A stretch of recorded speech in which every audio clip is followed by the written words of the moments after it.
Hi everyone, Joe Vitale, Vitale Wealth Management with the Grady Investments Weekly Market Update. Everything is gathered as of September 16th, 2024. Let's go into week in review. Stocks were positive last week, but have yet to fully recover from the all-time high set in July 2024. The S&P was up 4.06 last week. It's now 19.13% up year to date. International stocks have lagged the U.S., but developed market stocks, which is the EFA, are up 10.56%, and emerging markets are up 8.26% year to date. Bonds were slightly up last week and are up 4.93% year to date, and the treasury rates fell slightly to the 2-year and 10-year and 30-year, and they're all below 4% now, which they're down about almost 1.5%, so you're starting to see them come down a little bit. Talk about the federal economic release. The U.S. Federal Reserve is meeting this week with an interest rate decision on Wednesday, which is today. Investors are expecting the Fed will begin cutting interest rates, probably 0.25%, quarter point cut, potentially a 0.5% cut. I think we'll get that 0.5% by the end of the year. Might even get it today. We'll know more.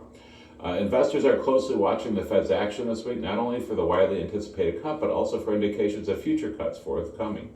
Gradient Investments is also watching the Fed actions and monitoring trends post-decision, but we also understand the immediate reaction and trend doesn't always hold up. So remember, we don't always just make knee-jerk reactions. Absent any material surprises from the Fed or jobs cuts, we do expect to continue with up and down markets for little sustainable trends in short term. We're going to have volatility. It's going to happen, especially during the election cycle, and the fourth quarter is definitely part of what happens. And September is historically not a huge month for growth. Let's talk about recent activity. The Core Select sold Charles Schwab and purchased Eaton Corp in the Core Select holdings.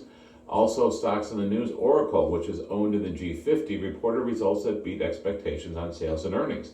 The company reported that cloud infrastructure, which is influenced by artificial intelligence trends, experienced 46% growth year over year in the most recent quarter. Also, Apple, which is owned in the Core Select, revealed their new lineup of iPhones, iPods, and Apple Watches at the Glow Time event, and this was a lot of discussion on Apple Intelligence initiative with a limited offering of AI tools for the upcoming iPhone 16 with more planned for 2025. So Apple is still doing very, very well.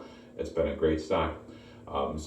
This concludes this week's market summary. Thank you so much for being part of the Vitale Wealth family. If you'd like to get a hold of us, you know the number 855-756-5700. Visit us at vitalewealth.com. And remember, we're starting to see a lot of people in the job market, a little uncertainty, people moving jobs, and we are seeing some constriction right now.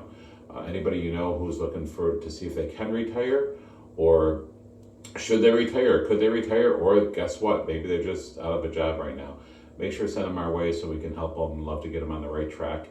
And that's it. So thank you so much. God bless you. Thank you for being part of the Vitale Wealth family. We'll look forward to seeing you again next week.